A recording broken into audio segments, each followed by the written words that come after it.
The Three Snake Leaves. Once upon a time, there was a poor man who could no longer provide for his only son. The son said, "Dear father, things are going so badly for us that I am a burden to you. I would rather leave and see how I can earn my own bread." So the father gave him his blessing and sadly bid him farewell. At that time, the king of a powerful empire was at war, and the youth joined his service, going out to battle with him. When they faced the enemy, a fierce battle ensued, and danger was great. Bullets rained down, and his comrades fell on all sides.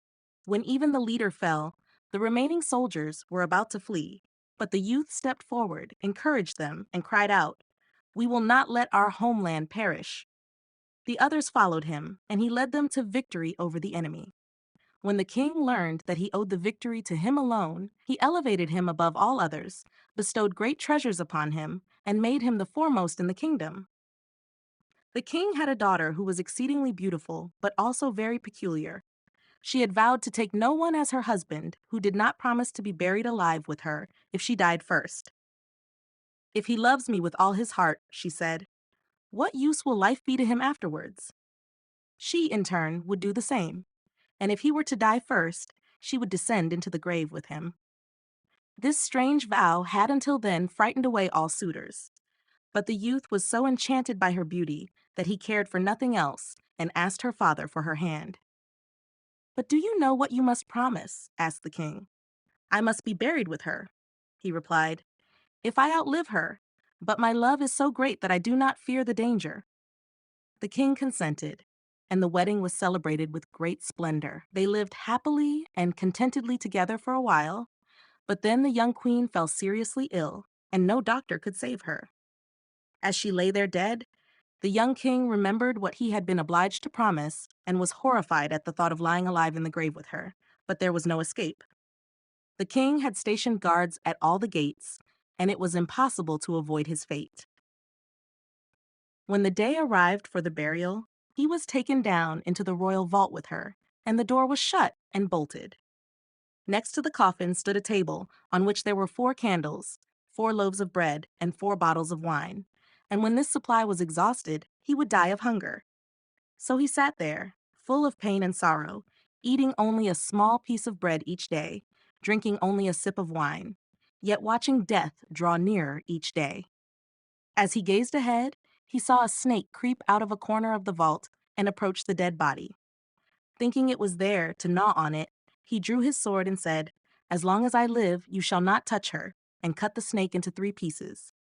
After a while, a second snake crept out of the hole, but seeing the other dead and cut into pieces, it retreated. Soon, however, it returned with 3 green leaves in its mouth.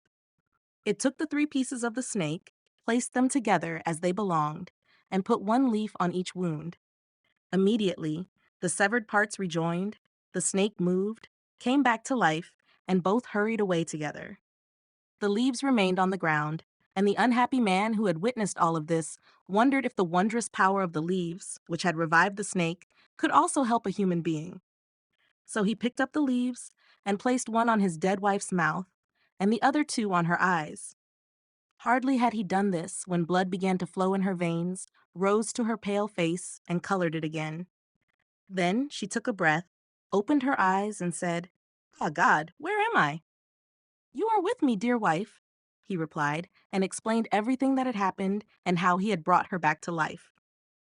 Then he gave her some wine and bread, and once she had regained her strength, he helped her up, and they went to the door and knocked, and called out loudly enough for the guards to hear and inform the king.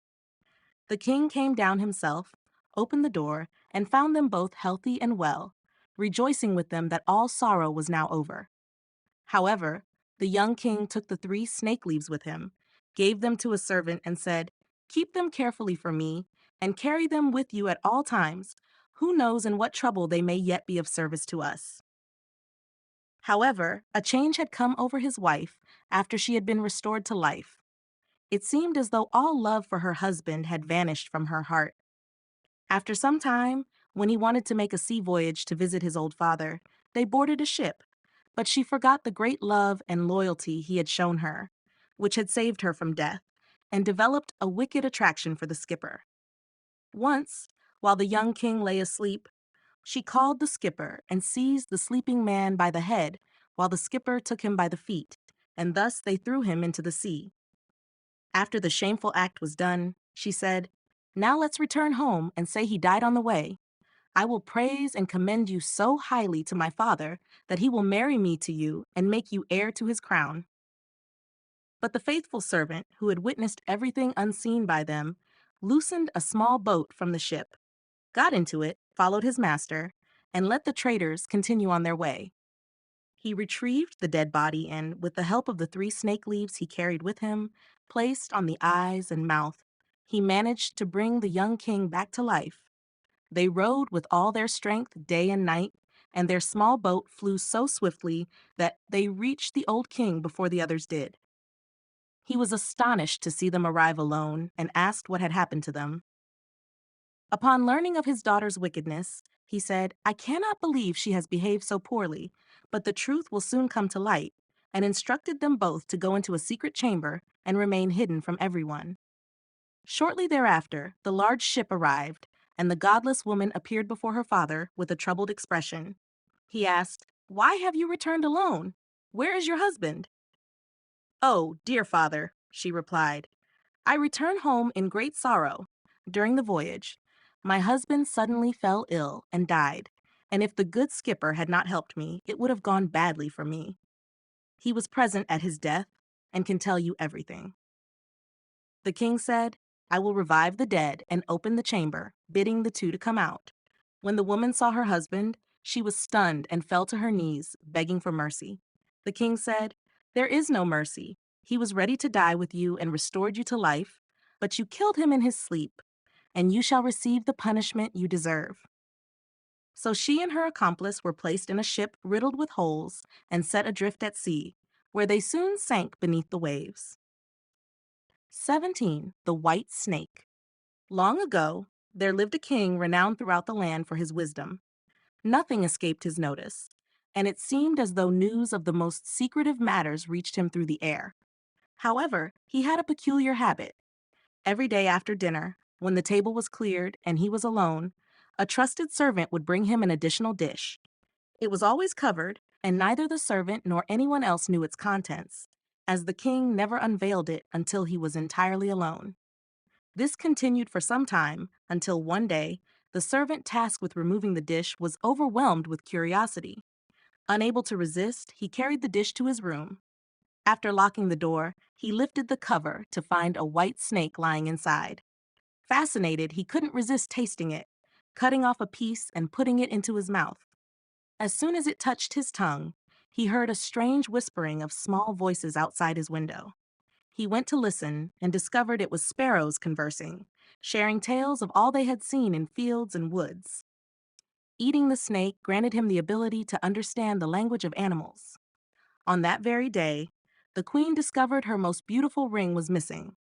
Suspicion fell on the trusted servant, who had access to every part of the palace. The king summoned him, threatening severe consequences unless the thief was identified by the next day. Despite his protests of innocence, the servant was dismissed without a satisfactory answer. Distressed and fearful, he wandered into the courtyard, pondering how to clear his name. Ducks were peacefully resting by a brook, preening their feathers and engaged in a private conversation. The servant listened intently as they recounted their morning travels and the good food they had found. One duck lamented, "I have a heavy feeling in my stomach because in my haste, I swallowed a ring that lay beneath the queen's window." Immediately, the servant seized her, took her to the kitchen, and instructed the cook, "Here's a fine duck. Please prepare her." "Certainly," replied the cook, weighing her in his hand. "She spared no effort in fattening herself and has been waiting eagerly to be roasted." He then beheaded her, and during the preparation, the queen's ring was discovered in her stomach. With this evidence, the servant easily proved his innocence. To make amends, the king offered him any reward he desired, but the servant declined everything except a horse and travel funds. He had a desire to explore the world. With his request granted, he embarked on his journey and one day came upon a pond where 3 fishes were trapped among the reeds, gasping for water.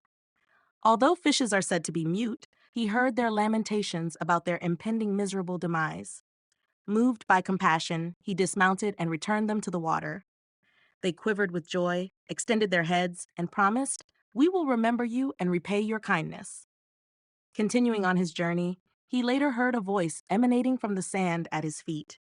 Listening closely, he heard an ant king complaining, "If only people and their clumsy animals would keep off our bodies. That foolish horse with its heavy hooves has been mercilessly trampling my people." In response, he diverted onto a side path, and the ant king proclaimed, "We will remember you. One good turn deserves another." His path led him into a forest where he encountered two elderly ravens by their nest, evicting their young. "Away with you! You idle, worthless creatures," they scolded. "We can no longer feed you. You're big enough to fend for yourselves." The helpless young ravens lay on the ground, flapping their wings and crying, "Oh, we helpless children! We are expected to feed ourselves, but cannot yet fly. All we can do is lie here and starve." The compassionate young man dismounted, killed his horse with his sword, and offered it to them as food.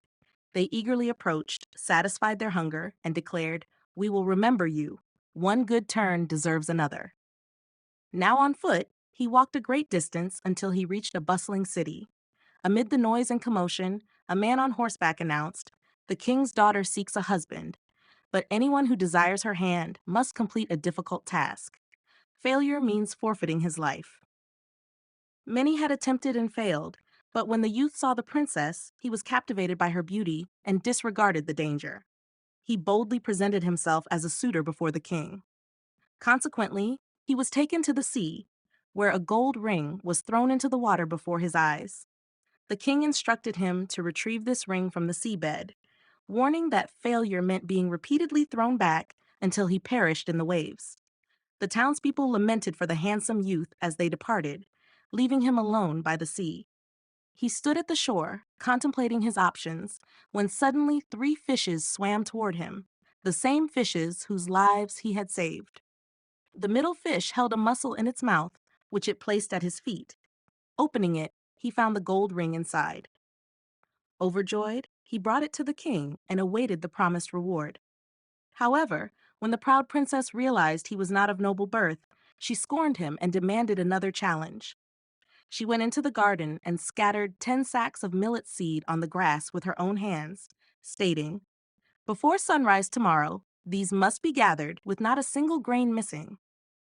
The youth sat in the garden, pondering how to accomplish this task, but found no solution. He sat sorrowfully, anticipating his imminent death at dawn. However, when the first rays of sunlight illuminated the garden, he saw all 10 sacks neatly lined up, each filled to the brim, every grain collected.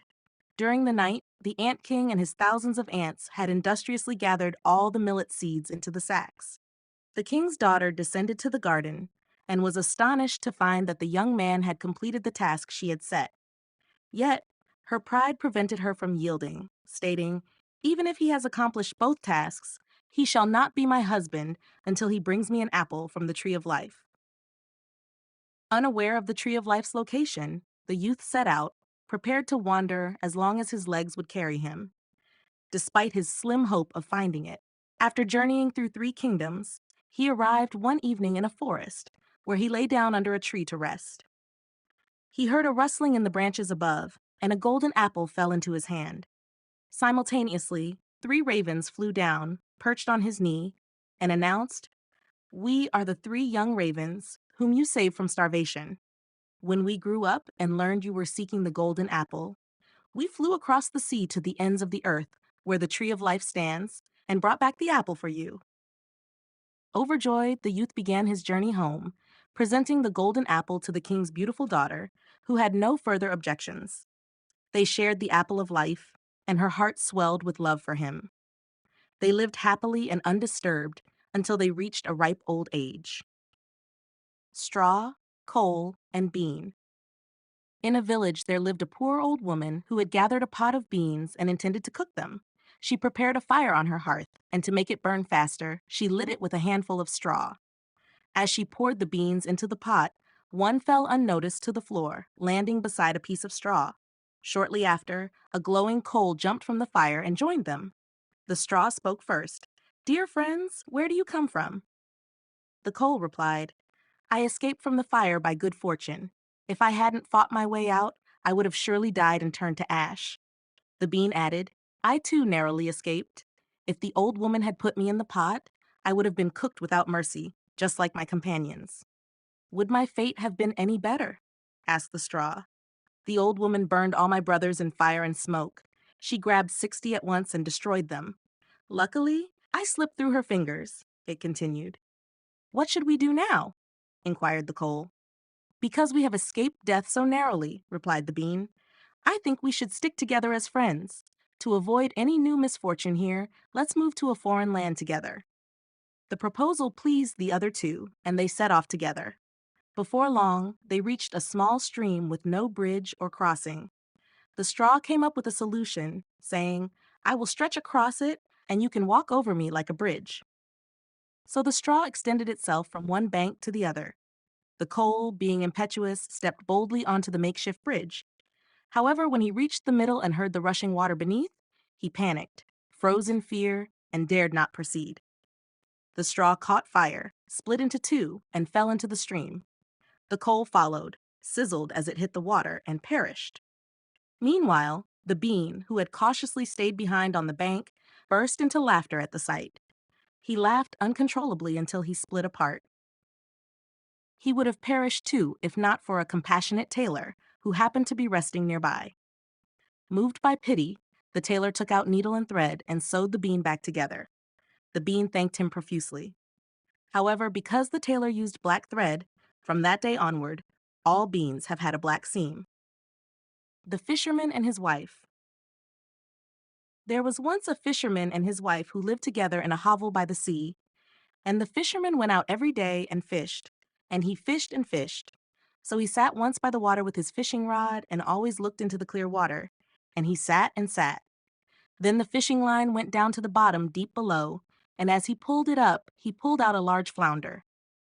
Then the flounder said to him, "Listen, fisherman, I beg you, let me live. I am not a real flounder. I am a cursed prince. What good does it do you to kill me? I wouldn't taste good to you anyway. Put me back in the water and let me swim."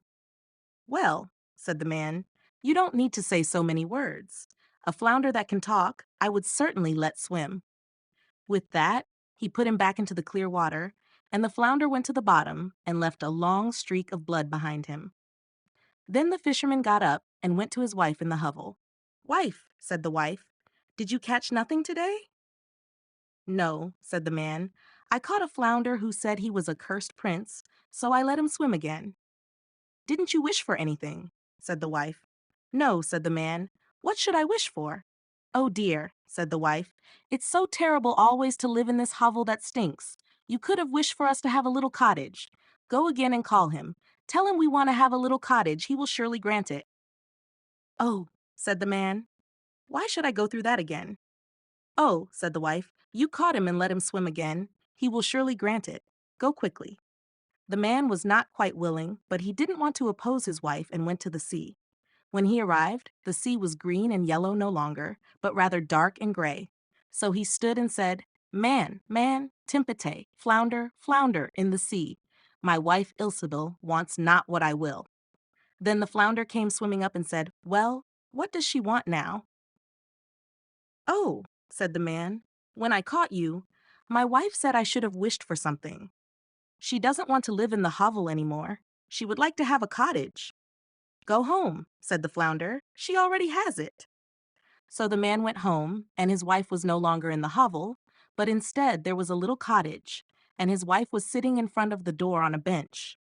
Then his wife took him by the hand and said to him, "Come in and see if this isn't much better."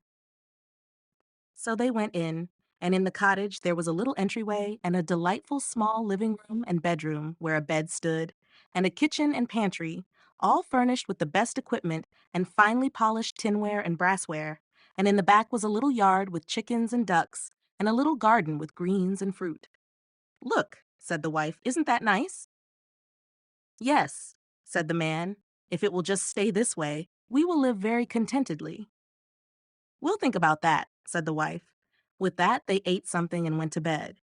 Went well for 8 or 14 days. Then the wife said, Listen, husband, the cottage is too cramped, and the yard and garden are too small. The flounder could have also given us a bigger house. I would very much like to live in a large stone castle. Go to the flounder, he shall give us a castle. Oh, wife, said the man, the cottage is good enough. Why should we live in a castle? Oh, well, said the wife, you should go. The flounder can do it. No, wife, said the man. The flounder gave us the cottage first. I can't just come back now. The flounder would be offended. Just go, said the wife. He can do it very well and likes to do it. Just go. The man's heart was so heavy, and he did not want to. He said to himself, this is not right, but he went anyway. When he arrived at the sea, the water was quite violet and dark blue and gray and thick, no longer so green and yellow, but it was still. So he stood and said, Man, man, timpete, flounder, flounder, in the sea, my wife Ilsebil wants not what I will. Well, what does she want now? Said the flounder. Oh, said the man, half sadly, she wants to be queen in a large stone castle. Go home, said the flounder. She is already standing at the door. So the man went home, thinking he would go back inside. But when he arrived, there stood a large stone palace, and his wife was standing at the steps and wanted to go inside. She took him by the hand and said, Come on in. With that, he went in with her, and in the castle there was a great hall with marble floors. And there were so many attendants who opened the large doors, and the walls were all polished and adorned with beautiful tapestries, and in the rooms were nothing but golden chairs and tables, and crystal chandeliers hung from the ceiling. And so it was all the rooms and chambers with decorations. And the food and the very best wine stood on the tables, as if they were about to break. And behind the house was also a large courtyard, with stables for horses and cows, and carriages of the very best. And there was also a large and magnificent garden, with the most beautiful flowers and fine fruit trees, and a pleasure forest 1/2 mile long, where there were deer and roe deer and hares and everything else one could ever wish for. Well, said the wife, isn't this nice now? Oh, yes, said the man. Let it stay this way, and we will also live contentedly in this beautiful castle. We'll think about that, said the wife, and sleep on it. With that, they went to bed. The next morning, the wife woke up early to the soft light of daybreak filtering through the curtains. She gazed out at the expansive land before her from the comfort of her bed. As the man stretched beside her, she nudged him with determination. Get up and look outside. Can't we rule over all this land? Go to the flounder, we want to be king, she insisted. The man, hesitant and bewildered, replied, Oh, wife, why should we seek to be king? It's not something I can ask for. Undeterred, the wife retorted, If you won't, then I will. Go to the flounder. I want to be king. The man sighed, troubled by his wife's ambitions, but reluctantly set off to the sea. When he reached the shore, the sea churned ominously, its waters murky and foul-smelling. With apprehension he called out, Man, man, timpete, flounder, flounder, in the sea. My wife Ilsebil wants not what I will. The flounder emerged and inquired, What does she desire now? She wants to become king, the man replied. Go home, the flounder said calmly. She already is. Returning home, the man was greeted by a transformed palace, a grand castle with towering spires, lavish decorations, and a bustling array of guards, soldiers, drums, and trumpets. Inside, every corner gleamed with marble, gold, velvet, and jewels. In the great hall, his wife sat upon a throne of gold and diamonds, adorned with a magnificent crown and holding a scepter of pure gold and precious stones. 6 maidens flanked her, each smaller than the last. Overwhelmed by the sight, the man remarked, Oh, wife, how splendid you look as queen. We need nothing more. But his wife, restless and insatiable, declared urgently, No, husband, time for patience has passed. I cannot bear it any longer. Go to the flounder. I am queen now, but I must be emperor. Why do you desire to be emperor? The man protested weakly. Go to the flounder, she insisted firmly. I want to be emperor. With a heavy heart, the man knew he had no choice. Oh, wife, he sighed, he cannot make you emperor. Emperor is a title reserved for the rulers of empires. The flounder cannot grant such a wish.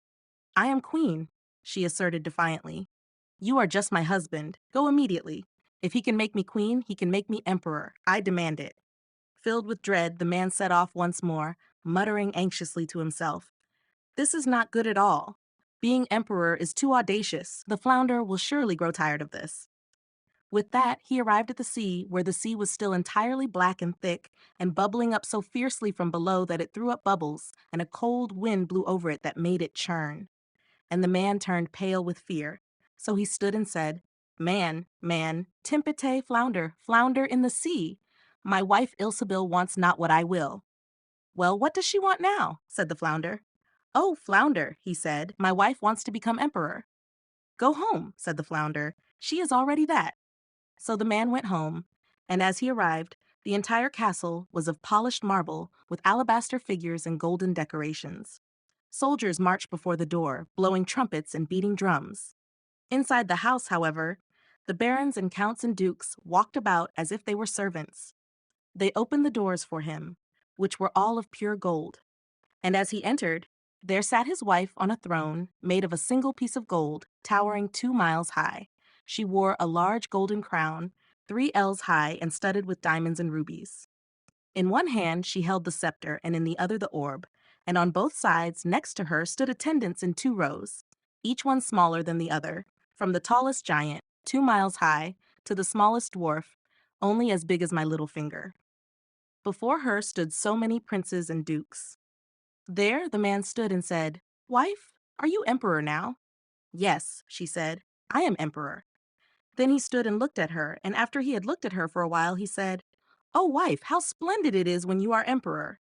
Man, she said, why are you standing there? I am emperor now, but I want to become pope. Go to the flounder. Oh, wife, said the man, why do you want that? You cannot become pope. Pope is only once in Christendom. He cannot make that happen. Man, she said, I want to become pope. Go immediately. I must become pope today. No, wife, said the man, I cannot tell him that. It won't go well. It's too audacious. The flounder cannot make you pope. Man, what nonsense, said the wife. If he can make me emperor, he can also make me pope. Go at once. I am emperor and you are just my husband. Won't you go? Then he became afraid and went, but he was very weak, trembling and shaking, his knees and calves shaking. And such a wind blew over the land, and the clouds flew as if it were darkening towards evening. The leaves fluttered from the trees, and the water surged and roared as if it were boiling, splashing against the shore. And from afar he saw the ships, struggling in distress, dancing and leaping on the waves. Yet the sky was still a bit blue in the middle, but on the sides it turned as red as a dark thunderstorm. There he stood in fright and said in his anxiety, Man, man, Timpete, flounder, flounder, in the sea, my wife Ilsebil does not want what I will. Well, what does she want now? Said the flounder. Oh, said the man, she wants to become pope. Go home, said the flounder, she is already that. So he went home, and as he arrived, there was a great church surrounded by palaces. He pushed through the crowd. Inside, everything was lit up with thousands and thousands of lights. And his wife was dressed in pure gold and sat on an even higher throne, wearing 3 large golden crowns. Around her there were so many of the clergy, and on both sides next to her there were 2 rows of lights, the largest as thick and big as the largest tower, down to the smallest candlelight, and all the emperors and kings lay prostrate before her, kissing her feet. Wife, said the man staring at her, are you now pope? Yes, she said, I am pope. Then he stood and looked at her, and it was as if he were looking into the bright sun. When he had looked at her for a while, he said, Oh, wife, how splendid it is when you are pope. But she sat there stiff as a tree and did not stir or move. Then he said, Wife, now be content. Now that you are pope, you cannot become anything more. I will think about that, said the wife. With that, they both went to bed, but she was not content, and greed kept her from sleeping. She always thought of what more she could become. The man slept well and soundly. He had walked a lot during the day.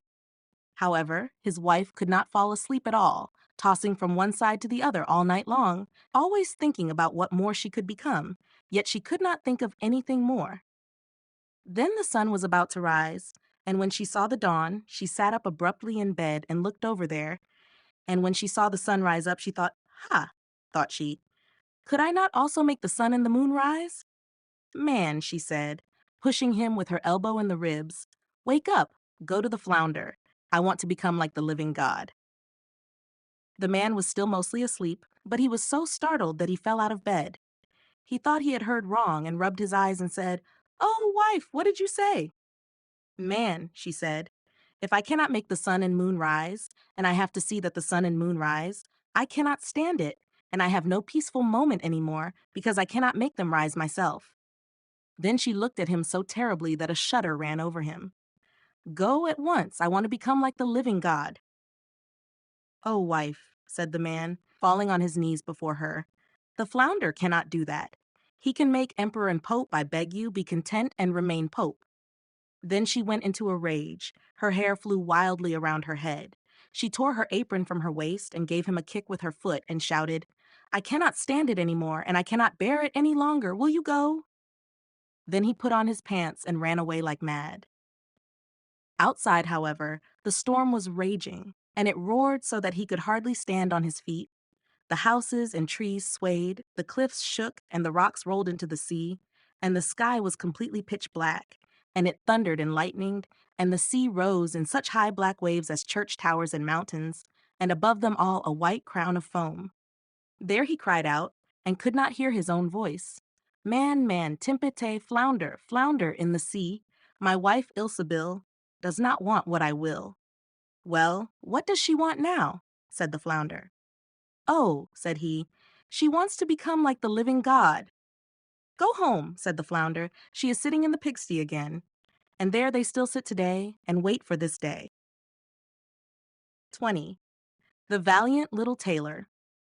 One summer morning, a little tailor sat at his table by the window, in high spirits, sewing with all his might. Then a farmer's wife came down the street, calling, "Good jam for sale! Good jam for sale!" These words sounded sweet to the little tailor's ears. He stuck his delicate head out of the window and called, "Come up here, dear woman, you can sell your goods here." The woman climbed the 3 flights of stairs with her heavy basket and had to unpack all the pots in front of him. He inspected them all, lifted them up, sniffed at them, and finally said, "This jam seems good to me. Could you weigh out 4 ounces for me, dear woman, even if it's a quarter-pound? It doesn't matter to me." The woman, who had hoped for a good sale, gave him what he asked for, but went away quite annoyed and grumbling. "Well, may God bless this jam," exclaimed the little tailor, "and give me strength and energy." He took bread from the cupboard, cut off a piece over the entire loaf, and spread the jam on it. "This won't taste bitter," he said, "but I'll finish sewing the coat before I take a bite." He laid the bread beside him, continued sewing, and made bigger stitches with joy. Meanwhile, the scent of the sweet jam rose up to the wall where many flies were sitting, so they were attracted and settled on it in droves. "Hey, who invited you?" said the little tailor, and chased away the unwelcome guests. However, the flies, who didn't understand German, were not deterred and returned in even greater numbers. Finally, as they say, the little tailor's patience wore thin. He reached into his pocket for a cloth and said, "Wait, I'll give it to you," and mercilessly struck at them. When he withdrew and counted, there were no less than 7 dead flies lying before him, legs stretched out. "Are you such a guy?" he said, and had to admire his own bravery. The whole town should know about this. In a hurry, the little tailor cut himself a belt, sewed it, and embroidered in large letters, "7 at one blow." "Ah, what a city!" he continued. "The whole world shall know about it." And his heart fluttered with joy like a lamb's tail. The tailor tied the belt around his waist and wanted to go out into the world because he thought his workshop was too small for his bravery. Before he left, he searched the house to see if there was anything he could take with him, but found nothing except an old cheese, which he put in his pocket. Outside the gate, he noticed a bird caught in the shrubbery. He had to put it in his pocket with the cheese. Now he confidently set off on his way, and because he was light and nimble, he felt no fatigue. The path led him up a mountain, and when he reached the highest peak, there sat a mighty giant looking around leisurely. The little tailor boldly approached him, greeted him, and said, "Good day, comrade. I see you're sitting here, surveying the vast world.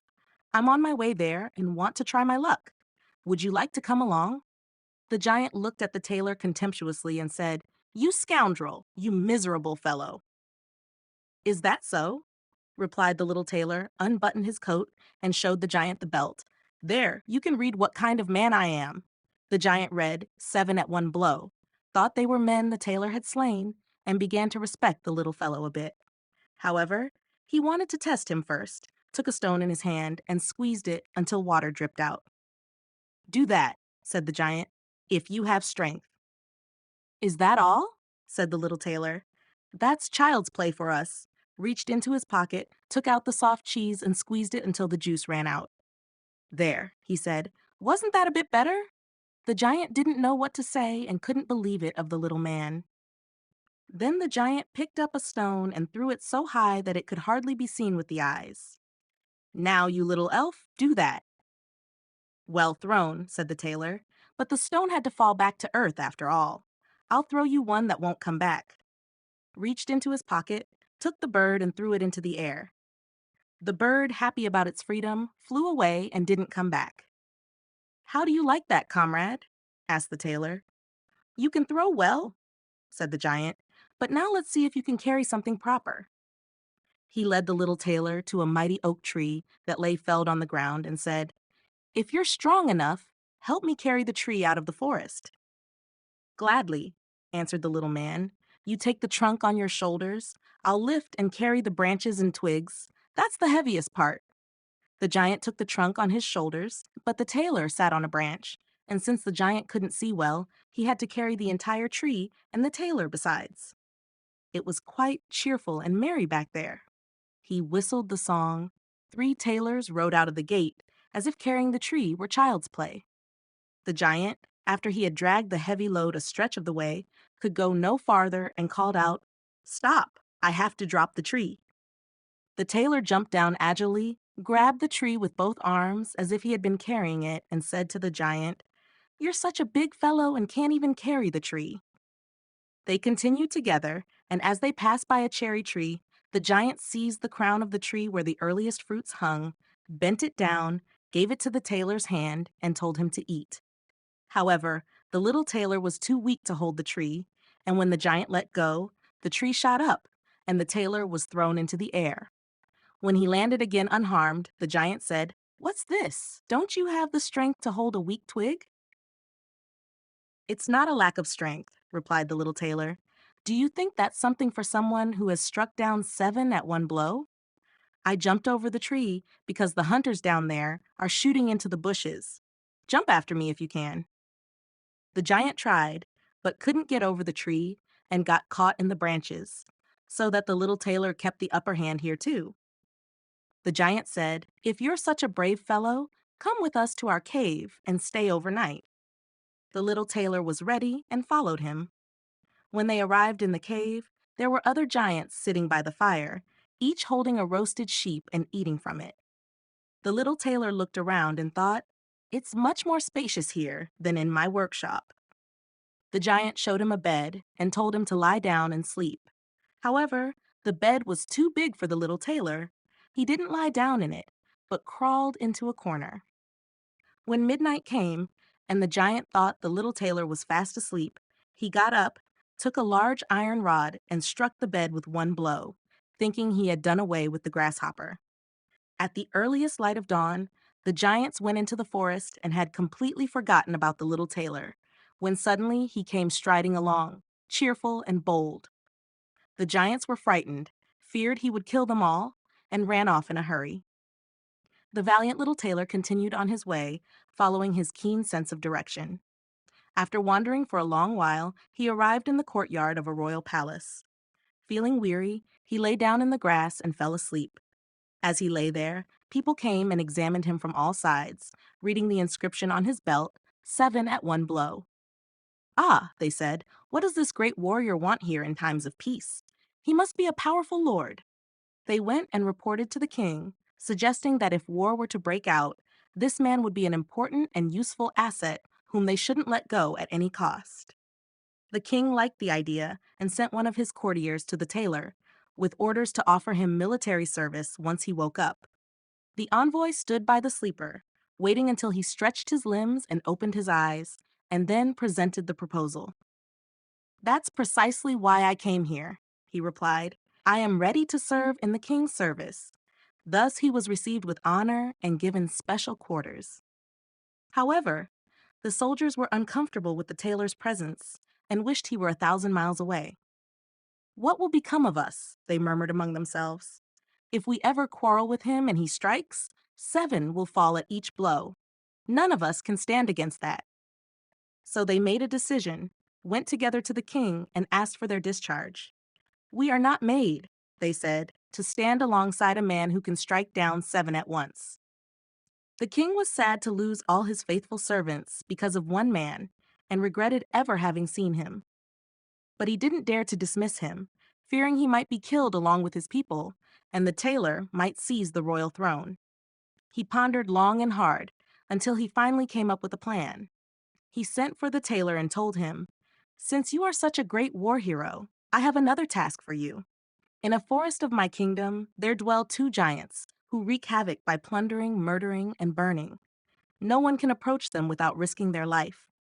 If you can overcome and kill these 2 giants, I will give you my only daughter in marriage, half of my kingdom as dowry, and 100 horsemen to accompany you." Now that's something for a man like you, thought the tailor. A beautiful princess and half a kingdom are not offered every day. "Oh yes," he replied, "I will certainly tame the giants. I don't even need those 100 horsemen. One who has struck down 7 at one blow has nothing to fear from 2. The tailor went forth, and the 100 horsemen followed him. When he reached the edge of the forest, he said to his companions, "Stay here and wait. I will deal with the giants alone." Then he leaped into the forest and looked around. After a while, he spotted both giants. They lay under a tree, snoring so loudly that the branches swayed up and down. The tailor, not one to hesitate, filled both pockets with stones and climbed the tree. When he was in the middle, he slid out on a branch until he was directly above the sleepers and dropped one stone after another onto the chest of the first giant. The giant didn't feel anything for a long time, but finally woke up, nudged his companion, and said, "Why are you hitting me?" "You must be dreaming," replied the other. "I'm not hitting you." They settled back to sleep, but then the tailor threw a stone at the second giant. "What's that for?" shouted the second giant. "Why are you throwing stones at me?" "I'm not throwing them," replied the first giant grumpily. They argued for a while, but because they were tired, they let it go and their eyes closed again. The tailor resumed his game, picked out the biggest stone, and threw it with all his might at the first giant's chest. "This is too much," he shouted, jumping up like a madman and pushing his companion against the tree until it trembled. The other responded in kind, and they flew into such a rage that they tore up trees and started beating each other until finally both fell dead to the ground. Now the tailor jumped down from the tree. "It's lucky," he said, "that they didn't uproot the tree I was sitting on. Otherwise, I would have had to jump like a squirrel to another. But one of them is enough." Drawing his sword, he gave each a few solid blows to the chest, then went out to the horsemen and said, "The job is done. I finished them both off. It was tough. They tore up trees in their desperation and put up a fight. But it's no use when someone like me comes along who can beat 7 at once." "Are you not wounded?" asked the horseman. "I'm perfectly fine," replied the tailor. "Not a hair on my head was harmed." The horsemen didn't believe him and rode into the forest, where they found the giants swimming in their blood and torn up trees all around. The tailor demanded the promised reward from the king, but the king regretted his promise and thought anew how to get rid of the hero. "Before you receive my daughter and half the kingdom," he said to him, "you must accomplish one more heroic deed. There's a unicorn in the forest causing great damage. You must capture it first." "I fear a unicorn even less than 2 giants. 7 at one blow, that's my thing." Taking a rope and an axe, he went out into the forest, leaving those assigned to him to wait outside again. He didn't have to search long. The unicorn soon appeared and charged straight at the tailor as if to impale him without delay. "Easy now," he said. "That's not so fast." He stood still and waited until the animal was very close, then deftly jumped behind a tree. The unicorn ran with all its might into the tree and speared its horns so deeply into the trunk that it didn't have enough strength to pull it out again, thus it was captured. "Now I've got the little bird," said the tailor, emerging from behind the tree. First, he put the rope around the unicorn's neck. Then he chopped the horn out of the tree with the axe. When everything was in order, he led the creature away and brought it to the king. The king still did not want to grant him the promised reward and made a third demand. Before the wedding, the tailor was to capture a wild boar in the forest that was causing great damage. The hunters were to assist him. "Gladly," said the tailor. "That's child's play." He did not take the hunters with him into the forest, and they were quite satisfied, as the wild boar had already received them several times in such a way that they had no desire to pursue it. When the boar saw the tailor, it ran at him with foaming mouth and sharpened teeth, trying to knock him down. However, the nimble hero jumped into a chapel nearby, and in one leap, up to the window above. The boar ran after him, but he hopped around outside and slammed the door shut behind him. Thus, the raging beast was caught, too heavy and clumsy to jump out the window. The tailor called the hunters over, who had to see the captive with their own eyes. But the hero went to the king, who now had to keep his promise, whether he liked it or not, and gave him his daughter and half the kingdom. If he knew he was faced with a war hero rather than a tailor, he would have been more concerned.